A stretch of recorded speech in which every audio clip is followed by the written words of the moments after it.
Dr. Busuttil Simon jerġa' jaffiġa. Dan huwa t-titlu ta' stqarrija li ħareġ l-eks Kummissarju Ewropew John Dalli. Filwaqt li jirreferi għal kap tal-Oppożizzjoni bħala Dr. BS, Dalli jgħid li l-erba' filgħaxija fil-Parlament Simon Busuttil kompla bl-argumenti bla bażi biex ifixklu fil-każ tiegħu.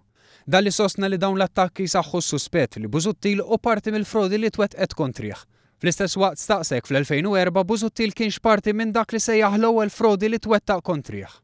Dwar it-tieni investigazzjoni fil-konfront tiegħu Dalli qal li din hija kampanja ta' ħmiġ u intimidazzjoni u li jista' jikkonkludi li Simon Busuttil u parti minnha.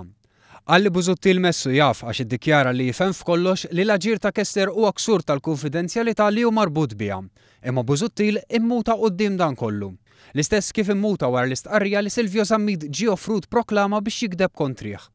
Dalli qal li jħossu ħieles minn kull obbligu ta' konfidenzjalità u qed jikkunsidra jippubblika l-korrispondenza li għandu mal-Olaf li parti minnha għadha mhix imwieġba mill-istess Olaf u li jieħu passi oħra li jkunu meħtieġa. Dalli jgħid li Simon Busuttil donnu jaħseb li hu biss għandu dritt jasal għal konklużjonijiet. L-eks Kummissarju Ewropew assigura lil kap tal-Oppożizzjoni li din id-darba mhux sejħa li l-affarijiet għaddejjin bħal m'għamel fl-2004, meta l-Kummissarju tal-Pulizija ta' dak iż-żmien iddeċida li ma jinvestigax minn qabbad u uża lil Joe Zara li spiċċa b'sentenza ta' 2 snin ħabs wara li għamel rapport fals fuq John Dalli.